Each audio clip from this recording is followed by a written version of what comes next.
quando Jesus estava direcionando-se ao Gólgota, um homem chamado Simão foi constrangido a carregar a cruz. A cruz não era de Simão, mas ele foi convidado a ajudar aquele que estava carregando a cruz, e este era Jesus. A Bíblia Sagrada diz que assim foi levada a cruz até um lugar específico, e ali naquele lugar, Cristo Jesus foi crucificado. Para muitos, momento de dor, momento de tortura, momento de tristeza. E de fato foi.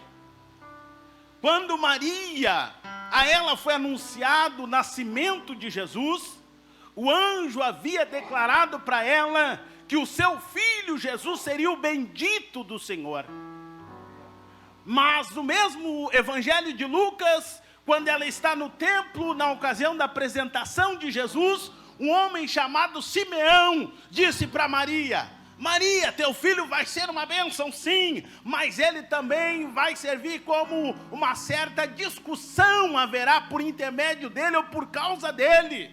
Haverá desentendimento. E ele acrescenta dizendo assim ainda a Maria: Maria, e uma espada também transpassará a tua própria alma. Ou seja, estava narrando o momento específico em que Cristo estaria sendo crucificado, e a Maria, mãe de Jesus, estaria contemplando o sofrimento do seu filho Jesus no madeiro. Jesus estava subindo para a cruz para sofrer.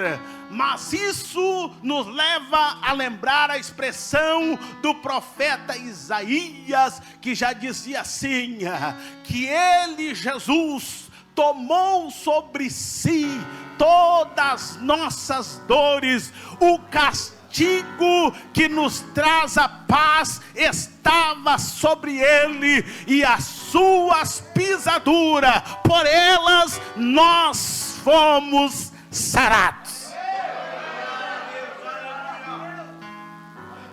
Sofrimento estampado na figura de Jesus crucificado. E a narrativa bíblica diz que as pessoas olhavam para Jesus, maniavam a cabeça, ou seja, sacudiam a cabeça dizendo: não, não, não. Olha, olha, que coisa, que trágico, que humilhante. As pessoas ainda acrescentavam as suas palavras, dizendo: se tu és verdadeiramente o rei dos judeus, sai daí, desce da cruz. E a Bíblia diz que os sacerdotes, os escribas, os fariseus reforçavam essa declaração dizendo: desce agora da cruz. Eles estavam dizendo assim: desce agora, desce que nós queremos ver. Se tu descer, nós vamos crer em você, mas você tem que descer.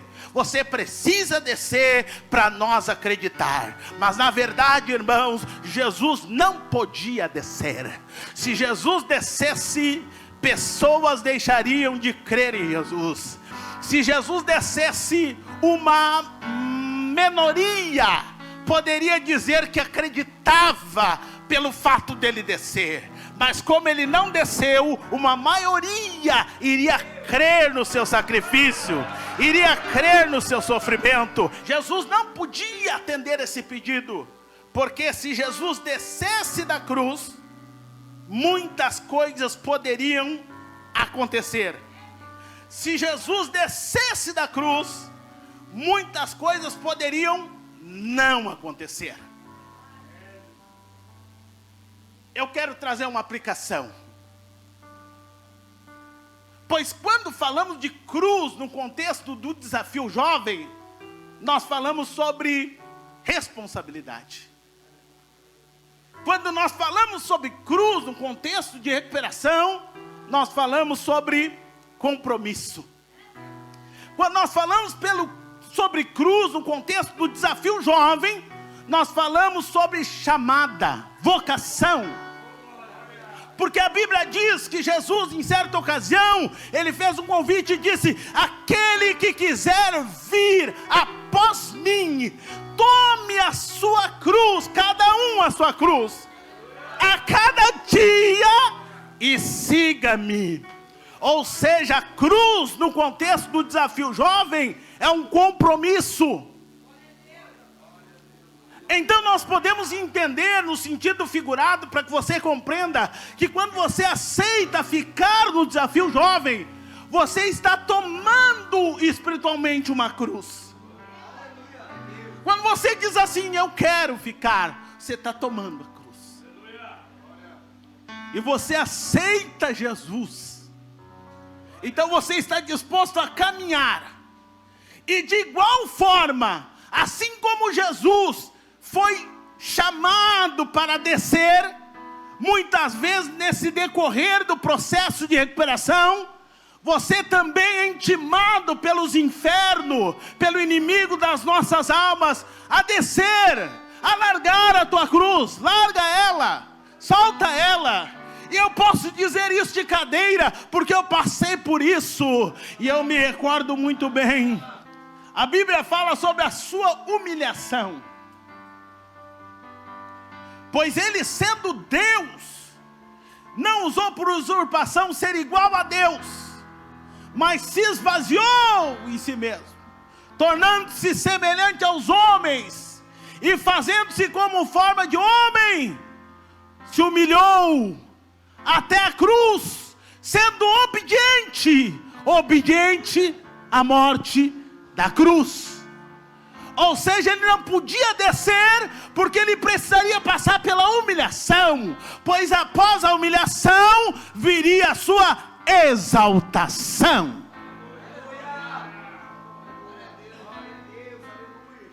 Você não pode descer, porque se você descer, pessoas não serão saradas. Você não pode descer, porque você, com a cruz, você está na condição de humilhação. Você está se humilhando. Só você e Deus sabe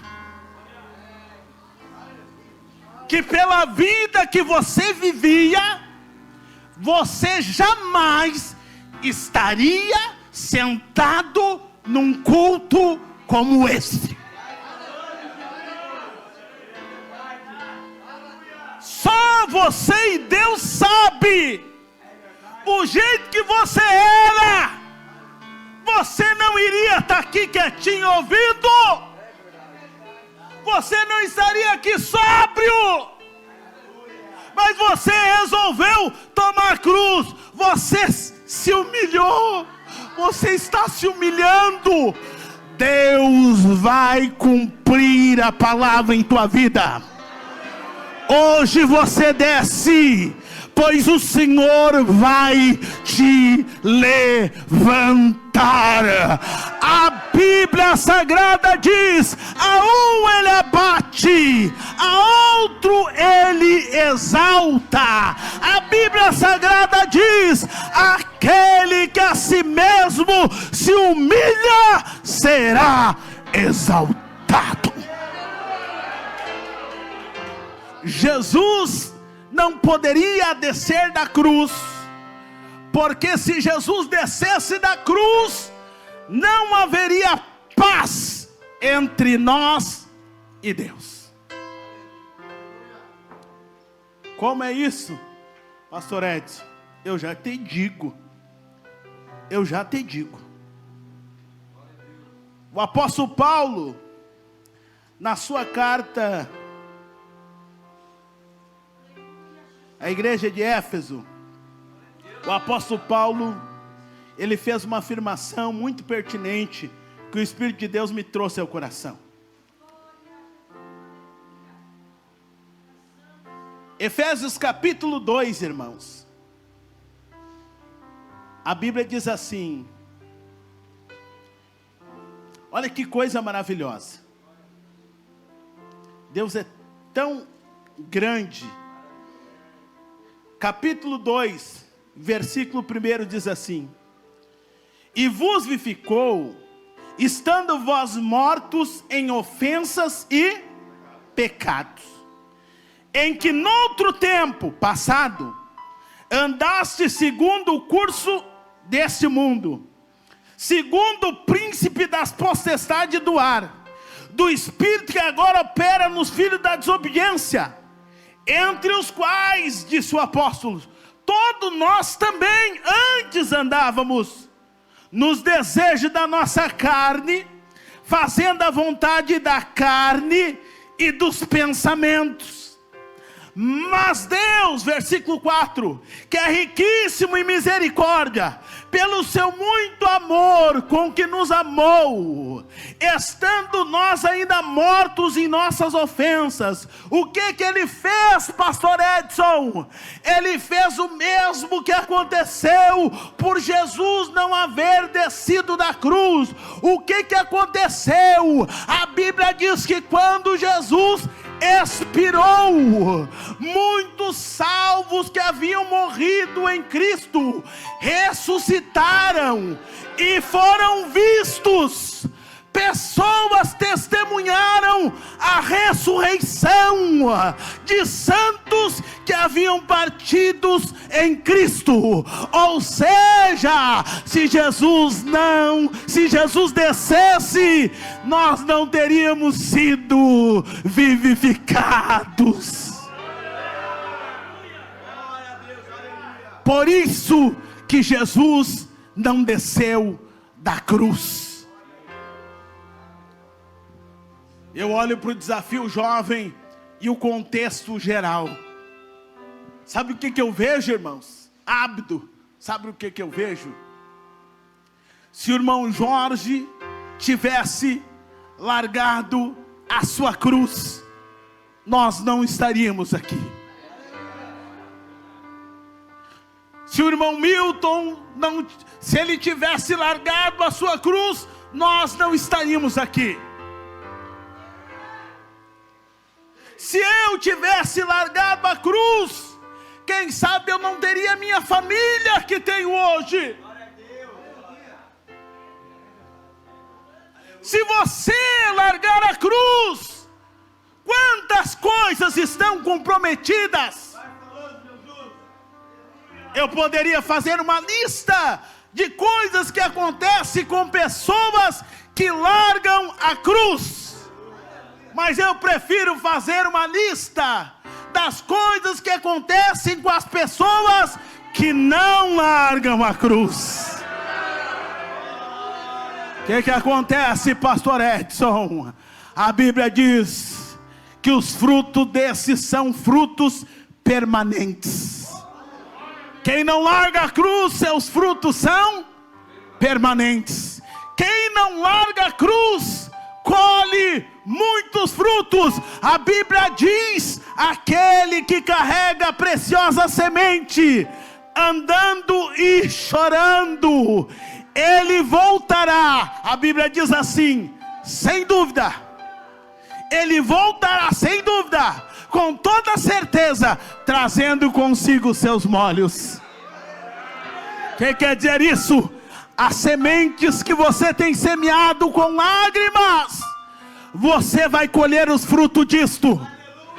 Quem sabe o ano de 2024 para 2025, tu te encontra aqui na presença de Deus, se levantando, se fortalecendo. Mas muitos outros anos virão, em que você estará contemplando os frutos da sua perseverança. Você estará diante dos frutos daquelas lágrimas que você plantou. Permita, na autoridade do Espírito de Deus, dizer para alguém que me ouve nesta noite: não te preocupe com o teu futuro, não te preocupe com os bens materiais, não te preocupe com o teu matrimônio, não te preocupe qual é o lugar que você estará. Deus manda eu lhe dizer nessa noite: tão somente não largue a sua cruz.